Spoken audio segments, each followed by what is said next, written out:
Saludamos a Washington Abdalá, quien es embajador de Uruguay ante la Organización de Estados Americanos. Señor Abdalá, bienvenido a NTN 24. Un gusto, gracias por su tiempo. Bueno, barbarie es el término que usted utiliza. ¿Tiene que ver con una apatía internacional generalizada ante lo evidente que ocurre en Venezuela? Explíquenos esto que vemos en sus redes, barbarie. La barbarie es cuando estamos ante lo peor del género humano. La barbarie viene de la expresión del concepto de los bárbaros. Los bárbaros acometían contra otros humanos, les pasaban por arriba y ni siquiera tenían conciencia de la vejación, del acto de violencia descomunal que procesaban. Es un concepto que viene de la historia, el bárbaro. Y yo creo que lo que sucede en Venezuela tiene usted puede hacer distintos cortes, pero hay un corte vinculado al tema de los respetos de los derechos humanos, que eso es descomunal. Entonces, es la barbarie. O sea, cuando usted priva de libertad a menores de edad, a mujeres, a gente al voleo, sin ningún tipo de garantía mínima, estamos ante la barbarie. Son bárbaros. Y es una calificación que les cae estupendamente, o sea, ni siquiera hay que pensarla demasiado, es realmente lo que se produce en Venezuela, la barbarie. Es lamentable. En el mundo ante esto, no creo que haya apatía, porque creo que ahora sí hay más conciencia.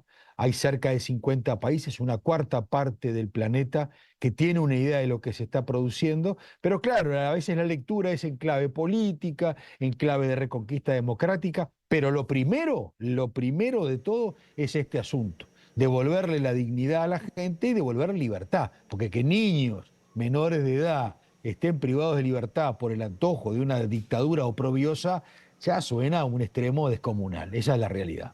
Bueno, la democracia importantísima, básica, pero el no ser asesinado aún más me pareciera.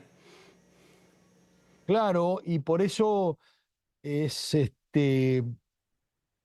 es ofensivo cuando uno oye a los portavoces de la dictadura, del régimen, como lo quieran llamar, hablar con ese tono casi que en clave de humillación para los que están padeciendo lo que están padeciendo. Yo contaba por estos días en la sede de la OEA que dialogué con el hijo de Perkins Rocha, unos minutos simplemente.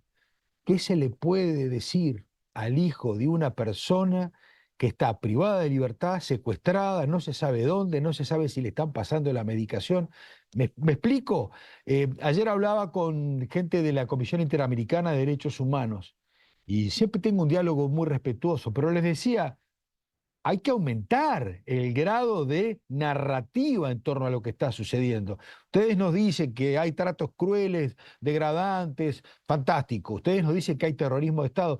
Bueno, tenemos que ser más específicos y más informativos, porque esa información circula, la tenemos los nombres de los que están privados de libertad, las mujeres, los niños, los menores, los mayores, tenemos el volumen, no sabemos toda la información, pero esto es muy importante. Este es el tema central. Porque yo veo que hay un diálogo político internacional y en torno a lo... fantástico, yo estoy de acuerdo y soy el primero en batallar por la reconquista democrática y el 10 de enero tenemos que tener un cambio. Pero esto es ahora, ¿eh? Acá se están jugando vidas, y esto no se la estoy haciendo melodramática, conozco este negocio. Acá se están jugando vidas que se están en situaciones de mucha fragilidad y todos sabemos de lo que estamos hablando. Entonces, el tema número uno es la devolución inmediata en territorio de derechos humanos a estas vidas que merecen libertad, y sobre todo las más frágiles, mujeres y niños. Mire el punto de alienación que ha llegado la dictadura, que está en esta paranoia, porque no hay otra expresión, está en un punto de paranoia. Muy lógico, entre paréntesis. Es lo que hacen las dictaduras cuando están en el máximo nivel de tensión. Acá no hay nada que la historia no nos muestre. Esto nos muestra la historia que cuando las dictaduras están en un punto de presión, reaccionan también hacia adelante, de manera volcánica, porque también están presionadas. Bueno, fantástico, digo, hay que bajar la tensión. Lo que no se puede es permitir que por esta circunstancia paguen los más débiles, que son los que están privados de libertad de manera totalmente aleatoria, entre comillas, y muchas veces premeditada. Porque usted y yo sabemos que cada privación de libertad lo que arma es una construcción del miedo. Es una sociedad a la que se le quiere inflar el tema del miedo. Cuando en realidad la dictadura está con miedo, porque la dictadura sabe que van a caer, que en algún momento este proceso es ineluctable. Este viaje hacia la reconquista democrática no es como en otras oportunidades, ¿eh? Este es un viaje donde hubo un acto de expresión soberana, el 28J, donde hay movilizaciones de carácter popular y donde hay 50 países que están con la lupa. A ver, ya nadie se saca una foto con Maduro. ¿Quién de los países democráticos se anima a pararse al lado del señor Maduro o irlo a visitar a Miraflores? Nadie. No va nadie. Y los que van, bueno, ya sabemos. ¿Explico? Entonces, el que está complicado es el régimen. Es Maduro, es Cabello, es la familia Rodríguez. Por eso salen para adelante, por eso estas conferencias de ayer, conferencias de prensa que amedrentan, que el sistema electoral, o sea, es toda una lógica muy diabólica, muy perversa, pero que no tiene destino. Por eso es muy importante, perdone que le diga esto, muy importante, es sustancialmente importante que aquellos que están dentro del sistema y entienden que es hora de bajarse de esa locomotora, que lo hagan, porque todavía hay tiempo. No sé si el tiempo será eterno, pero todavía hay tiempo de bajarse de esa locomotora y entrar en un territorio en donde obviamente se entra del lado correcto de la historia. ¿Me explico? Cambió de lado ahora el miedo, don Washington. Lo que muestra también la historia es que los dictadores suelen llegar con votos, vía democrática, pero no se van por la misma vía. ¿Qué salida puede haber cuando el reloj no se detiene rumbo al 10 de enero? Para mí es una que le acabo de sugerir ahora. Primero, la presión internacional debe seguir aumentando. Segundo, los países que tienen potencialidad real de tener un diálogo, una relación bidireccional que influyen sobre Venezuela deben actuar seriamente. Estamos hablando de los Estados Unidos, que tiene una potencialidad que no tiene todo el resto del continente. Segundo. Tercero, aquellos actores privilegiados que están adentro del sistema y que entienden que llegó la hora de pasarse al lado correcto por la ley de la teoría de los juegos normal, conviene que ingresen a este lugar por bonomía, por sentido patriótico y hasta por interés. Repito, bonomía, sentido patriótico y hasta por interés. El que esté de este lado va por la buena senda, porque algunos que van a quedar en este territorio, la historia los va a juzgar. Las dictaduras no pasan desapercibidas. Yo acá no tengo ninguna foto de Stalin ni ninguna foto de Hitler. No existen esas fotos. Son las fotos ocultas, las fotos del oprobio. Nadie tiene foto de un dictador para recordar su legado. Uno puede recordar a otros personajes, a Caldera, pero ¿quién va a recordar a un dictador? Esa es la historia cuando dicta sentencias. Eso es lo que tiene que tener claro Venezuela. Eso es lo que debería tener claro los que rodean a los dictadores, porque en realidad buena parte de ellos están actuando bajo reglas de verticalidad, de obediencia debida. ¿Pero por qué? ¿Cuál es la razón? Si hay principios superiores en materia de Estado de Derecho, en materia de respeto por los derechos humanos. Mire, yo no le estoy inventando nada, le estoy diciendo tratados, convenciones, cartas democráticas. Eso es lo que obliga a los países hacia lo interno al respeto de ciertas reglas elementales. Así que quien actúe en consonancia con esas normas no está quebrantando nada, está actuando acorde a derecho. Me parece que ese es el camino. Ahí le di 3 pistas de lo que eventualmente podría llegar a ser una recorrida en tiempo y forma para llegar al 10 de enero de la manera más digna posible. Nos dice prácticamente que se volteen los que están de ese lado. El Plan Patria, que fue el ejército en esa jornada de elecciones, todos saben lo que pasó. ¿Por qué son capaces tantos de inmolarse por los Cabello, Maduro, Padrino?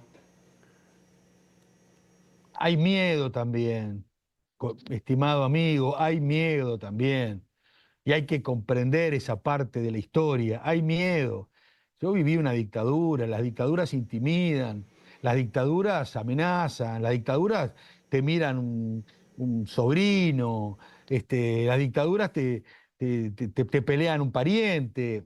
Hay miedo. Entonces, el miedo solo se combate con convicciones, con persuasión y con sentido de la historia. En mi país, cuando el miedo iba declinando, era cuando el pueblo cada vez tenía un grado de conciencia mayor Y yo siempre recuerdo que tanto en mi país como en Argentina o como en Chile, las grandes masas ciudadanas fueron las que terminaron envolviendo los procesos de apertura. Sí, los partidos políticos, sí, líderes corajudos, sí, actores de la sociedad civil, sí, las mujeres activando sus reclamos por los desaparecidos. Por supuesto que todo eso era un dato objetivo, pero es la gente y es miedo contra miedo. Esta es así la historia, es el miedo de los que tienen mucho para perder, pero que empiezan a tomar conciencia de que al final el destino es jugar por la patria, por la nación, por el destino de todos, y el miedo de estos otros que aumentan su violencia para tratar de mantenerse. Hay un miedo que le gana al otro, y cuando hay un miedo que desaparece, el otro se mantiene en vilo y está vivo. Este asunto es medianamente así, es duro, pero no hay otra opción. Hay que tratar de superar el miedo para construir un camino de recuperación. No hay otra opción. Don Washington, estaba claro que las actas no eran de uno y eran de otro, eran las mismas, solo que unos lo mostraron y otros no.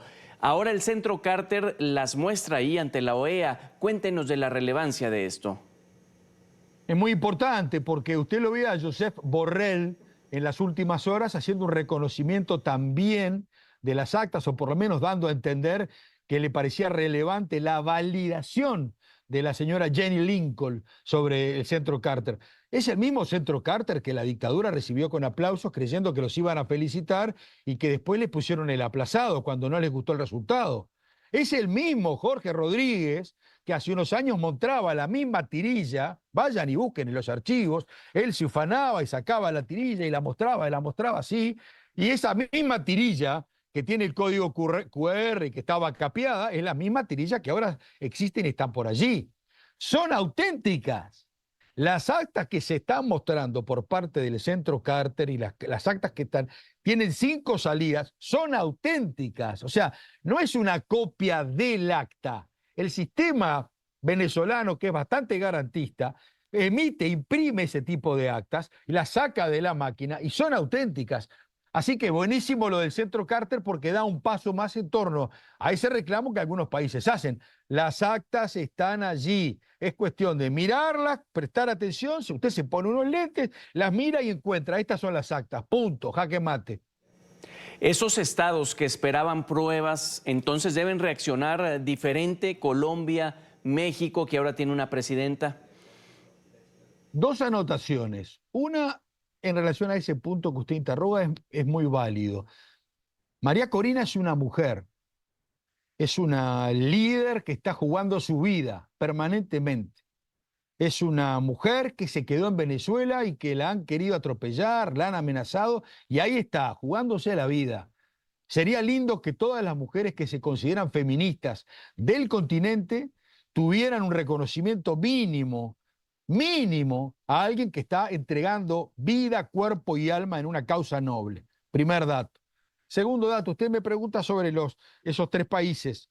Veremos la evolución. No ha sido convergente, parecía que tenían las mismas miradas, en algún momento han tenido cierta compatibilidad, pero las lecturas tanto de Petro como de Sheinbaum, como de Lula, no necesariamente son las mismas. Es un dato elocuente que el peso relativo de esos países y la proximidad con Venezuela es enorme, obviamente que en el caso de Brasil y de Colombia, bueno, es evidente que alguna locución van a tener que interponer porque el silencio no termina por ser demasiado útil. No es útil ni a los que reconquistaron la democracia, que son los opositores, ni es lúcido ni es útil para el régimen, que termina siendo una prueba de distancia. Entonces, en alguna medida se da la impresión que alguna bajada a línea a tierra van a tener que tener esos países. No sé cuánto más. Ayer oía con respeto al canciller Murillo y bueno, hacía alguna serie de expresiones, pero en los hechos me parece que van a tener que avanzar en torno al compromiso. Lo senté a Blinken también en las últimas horas más comprometidos. Se requiere de Estados Unidos un compromiso fuerte, enorme, intenso. Al fin y al cabo es la primer potencia del mundo y aspira a tener una cierta relevancia en lo que son los valores del continente, ¿no? Los valores democráticos, liberales, humanistas. Bueno, amor con amor se paga, ¿verdad? Digo, algo de lo que es esa respetabilidad que Estados Unidos aspira también se importa en términos de reciprocidad con un país que es dictatorial. porque además pensemos esto, ¿eh? Si Venezuela se prorroga en su proceso autoritario, este es un inmenso dolor de cabeza para todo el continente. Este no es solo un tema de Venezuela. El que crea que Venezuela solo se está jugando la vida está completamente equivocado. Es Venezuela y unos cuantos países más. Mire que allá este continente ya tiene algunas dictaduras que son institucionales. Ya, el caso de Cuba y el de Nicaragua están en la fase necrológica, pero siguen instaladas allí y no las toca nadie. Si Venezuela consolida un proceso autoritario, ya la cosa se empieza a poner complicada, ¿eh? Porque además tienen adentro de su territorio países que están por fuera del continente que son otro tema para analizarlo en otra oportunidad. No nos engañemos, no es una isla Venezuela, lo que pase ahí repercute, un tema es la migración irregular, pero sí, en otra oportunidad, embajador Washington Abdalá, muchísimas gracias por estos minutos. Te mando un abrazo grande, estoy a tus órdenes.